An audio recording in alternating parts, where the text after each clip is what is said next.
And welcome. And we're continuing basically the division of the spoils of Midian that we started the last time. So I'm going to start sharing the screen again. See what I can do here. And the last time we had read about the part that went to the soldiers, the people who actually carried out the campaign. It was split in half. Basically, the sheep, the cattle, the donkeys, and the souls that they captured, split right down the middle. And okay, we're going to go into the bracha. Baruch atah Adonai Eloheinu melech haolam asher kitshanu b'mitzvotav v'tzivanu la'asok b'divrei Torah. Amen. Thank you, Harlan. So here we go.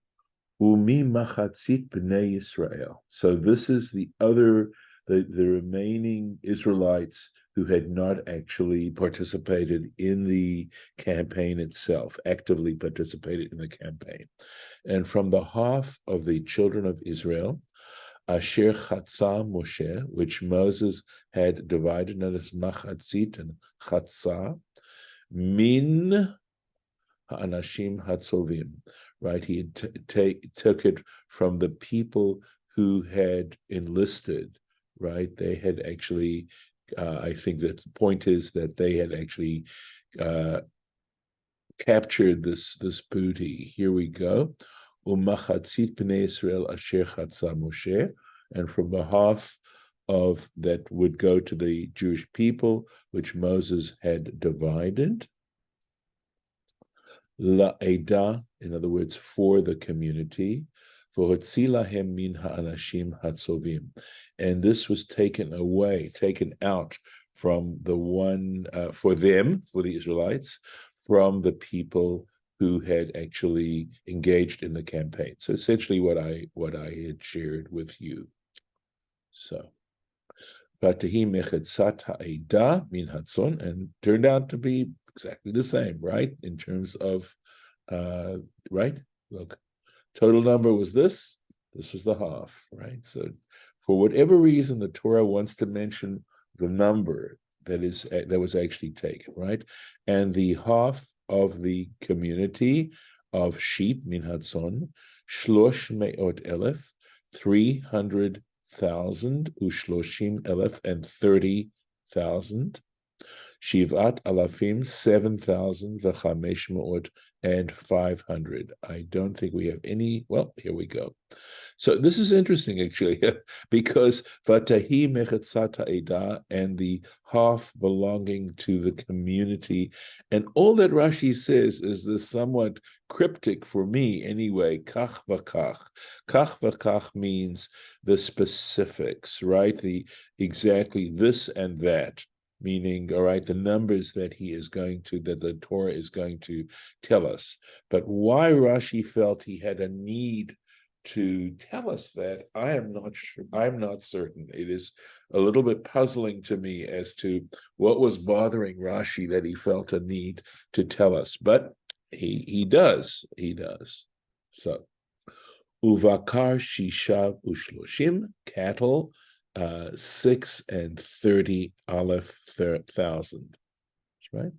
V'chalmurim, and donkeys, shloshim elef v'chamesh me'ot, shloshim elef, 30,500.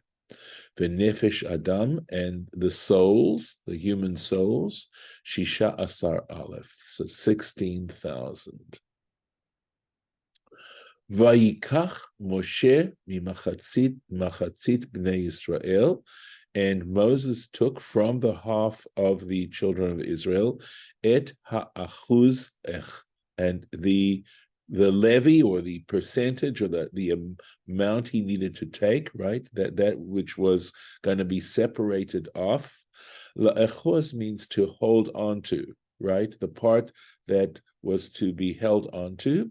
Echad min hachamishim, 1 in 50, min ha'adam, of the humans, umin ha'be'ema, and from the cattle, vayiten otam la'leviim, and he gave them to the Levites, shomrei mishmeret mishkan Hashem, those who guarded the responsibilities, let's use that word, right, of the tabernacle of the Lord, kasher tziva Hashem et Moshe, just as the Lord had commanded Moses. And in fact, we had read that a little bit earlier on.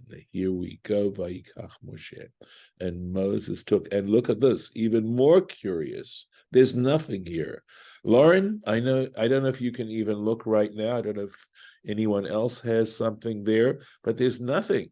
I don't have any comment at all. I can't look, I'm driving. Right. No, I figured. Okay. So it just simply says that. I don't have anything else. I could quickly look at Safaria and see if Safaria has anything. Give me a moment and I will check. One moment, please. Let's see.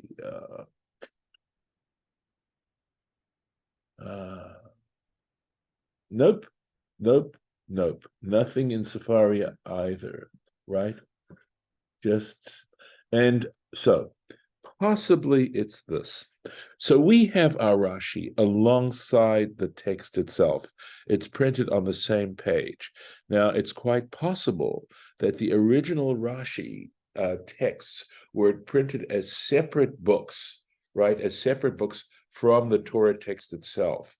And so this would clarify for you where we were in the Rashi in regard to the text itself, and whether or not those original books had the chapter numbers and the verse numbers.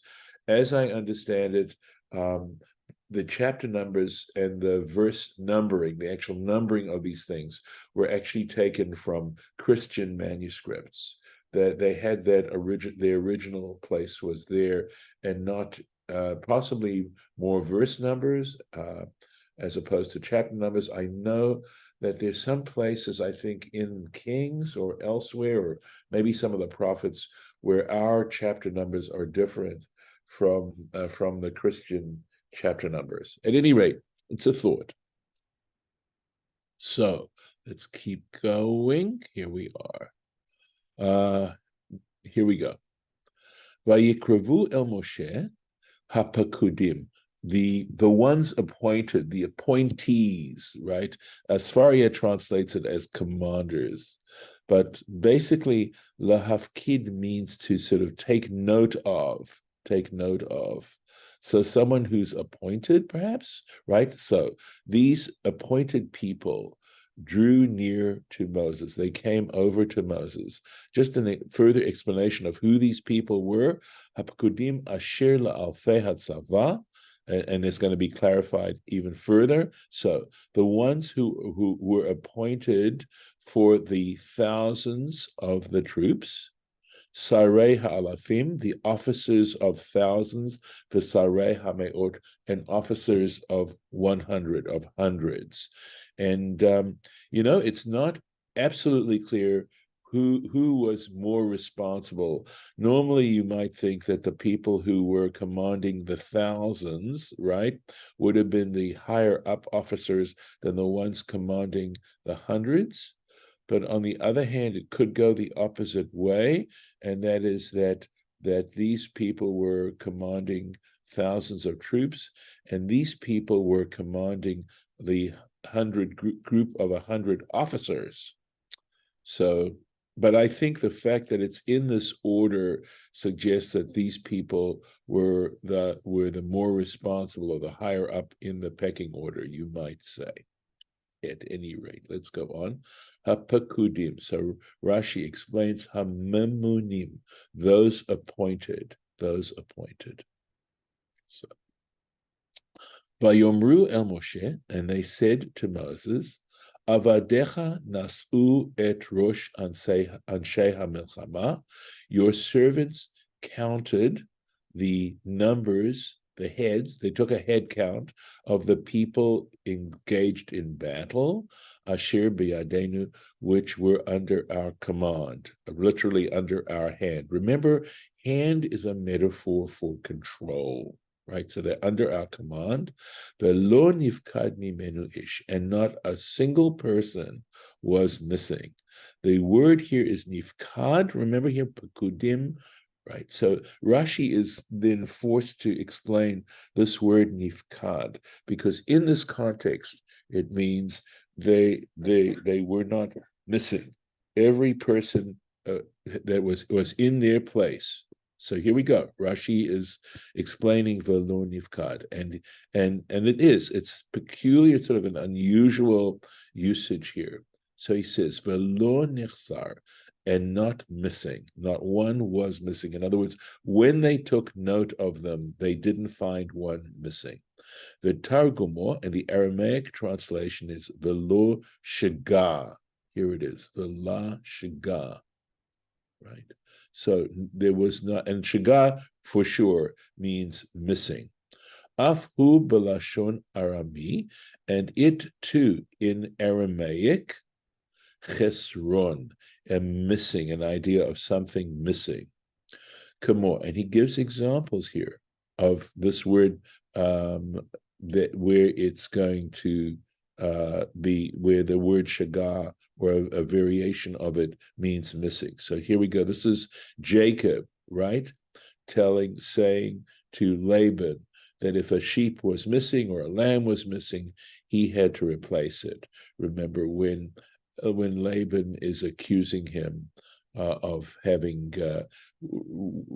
taken the sheep and run off with his wives, right? So it says, so they finally meet up, and Jacob confronts Laban, and Jacob confront each other, and Jacob says, "Anochi achatena," right? So I achatena, right? So we're going to use this word here, targumo. So the translation in the Aramaic of achatena is dahavat shagya miminyana. In other words, what he was saying was that if it was missing from the number of sheep, and essentially Jacob was saying he personally had to make up any missing sheep that might be there. And another example, Samuel 1, chapter 20. Here we go. I think it's going to be Yipaked Moshavecha or Moshavcha, right? I think Moshavecha. So it means, in other words, this is this context where David doesn't show up because he's worried that Saul is going to kill him. And there's this new moon, feast of the new moon, and he doesn't show up, right? And Jonathan is saying to him, where, your place, your seat is going to be empty. It's going to be, people are going to miss you, right? So, Yechsar Makom Moshavecha. The place where you sit will be missing. And he explains, Ish haragil l'shev sham, the person who normally sits there. Another example for Rashi. And likewise, and this is Samuel 1, chapter 20, Vayipaked makom David, and there is, or Vayivkad, I'd have to look and see what exactly form the verb takes there. I think Yipaked makes sense only in the sense that that's a passive voice there, right? And David's place was missing, right? Nechsar mekomo, his place was missing.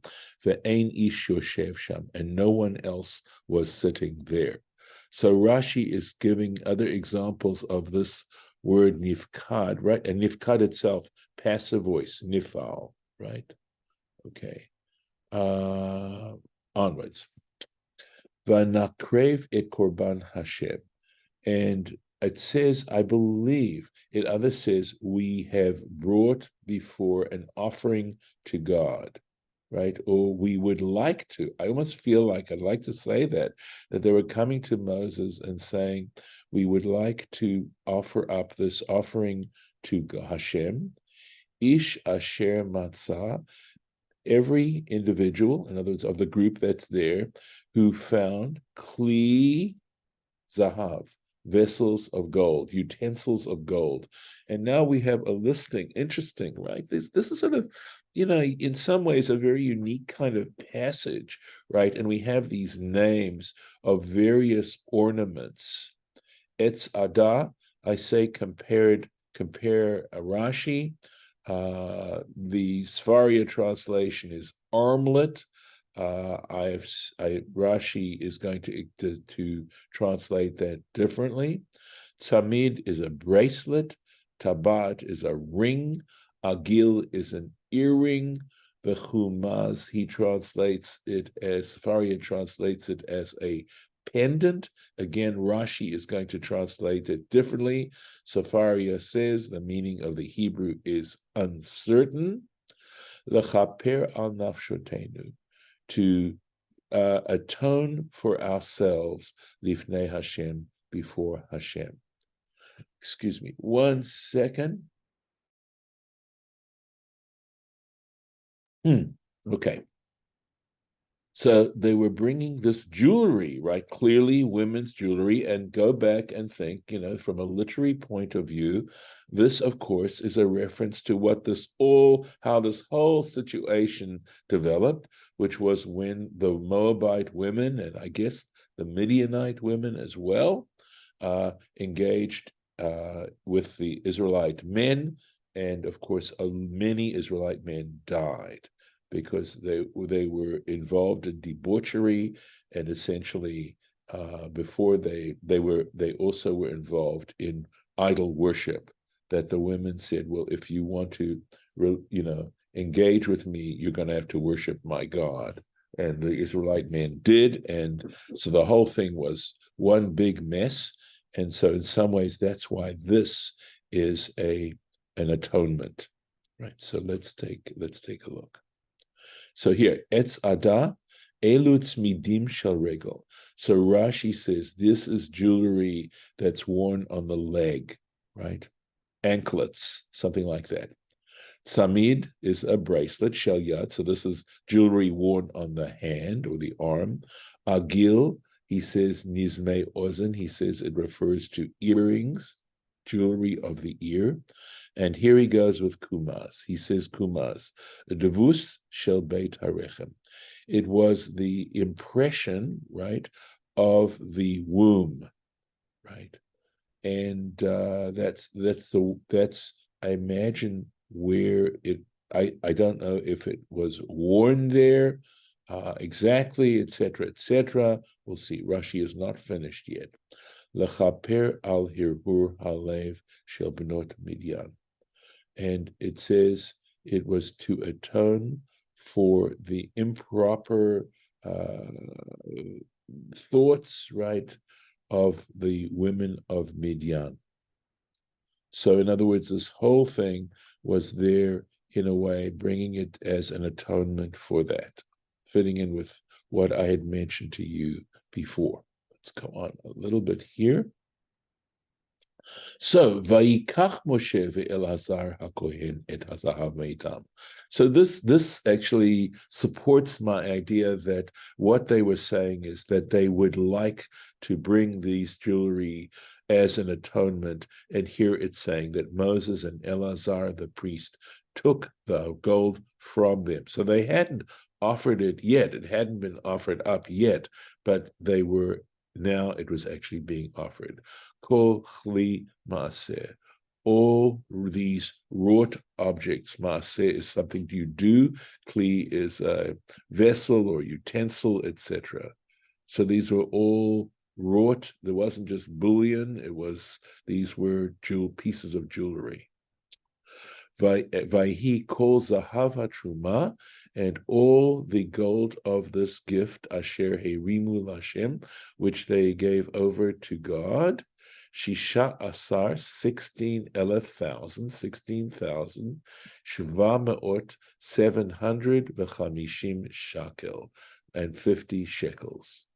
So, me'et sarei ha'alafim, this all came from the officers of thousands, u'me'et sarei ha'me'ot, and from the officers of 100. And again, it's interesting and curious the exact number of shekels that we're talking about here. Clearly, they did not ask this of the regular soldiers. This was just on the part of the leaders of the battalions, and they felt a need to to bring some kind of atonement in the fact that no single Israelite was actually killed in this engagement here. So, Anshe Hatzava Bazazu Ishlo. So the Torah makes it clear that the people, the men of the battle, right, of the army, Bazazu, they despoiled Ishlo. In other words, whatever they had taken as booty belonged to them. They did not participate in this. That's what this verse is telling us. Vayikach Moshe ve'Elazar et. I'm sorry. Oh, yeah. Okay. Vayikach Moshe ve'Elazar. So it's repeated again, right? Right. And Moses and Elazar, the priest, took et hazahav, the gold, ma'et sarei ha'alafim v'hameot, took it from the officers of thousands and hundreds, vayaviu oto, and they brought it el ohel moed, to the tent of meeting, zichron livnei Yisrael livnei Hashem, as a remembrance, right, of the children of Israel before God. And let me stop. It seems like a good place to stop because, as you see, we're onto a whole new chapter, and we're going to start a whole new idea, as we'll see. Right? Any comments? Any thoughts that before I stop the recording? Yeah, I have a comment. Sure. Let me stop the share. Yeah. The miracle was that nobody got killed from the Israelites. It's got to be a miracle. God was with them. I mean, it's strange that nobody even got wounded. Right. And right. I imagine. Yeah. And when they were having intercourse with the Midianites, the Israelites men, he was killing. God was killing the man, but Pinchas stepped in and stopped there was two people having intercourse. Right. He killed both of them, and God said, "For that I will, my anger will be stopped, and I will stop killing the Israelites." So okay. he was great, Pinchas. You didn't mention that, but that's a little thing. It's from a previous section. It's from a previous Parsha. This happened afterwards. Just to comment on what you were talking about, the fact that no one was injured. Excuse me 1 second again. So there is a deep sense and awareness of a level of unworthiness that we have. And I think it's in contrast to the appreciation that if we realized to what degree we are in the hands of the divine, and the degree to which the divine supports our lives, every breath we take, the world in which we live in, all the forces of life that are there within us, and the planets and the stars and the constellations, and the fact that basically, for the most part, for most of us, we're able to function quite well, in some places quite excellently. That it's the absolute antithesis of entitlement. And Lauren, I want to acknowledge you and your making me aware of this whole idea. I think it's a very important one, and so that when no one was missing, right, that no one was missing in the battle, the heads of the troops felt a responsibility to bring some kind of atonement.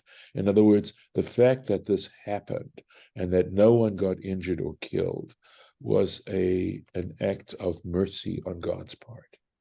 That to say that no one deserved in the Israelite troops to be either killed or injured or whatever was not actually, it wasn't something that was likely. And so they felt that some sort of atonement needed to be made, and some sort of appropriate atonement needed to be made. And of course, the fact that we're talking about the gold, I think that's sort of the antithesis of the kind of idolatry out there, because people worship money and people worship gold and those sorts of things. And I think that's possibly some of the inner message of the passage that we just read. So I appreciate, Harlan, your sort of bringing this out. And I think with this, I'm going to stop the recording.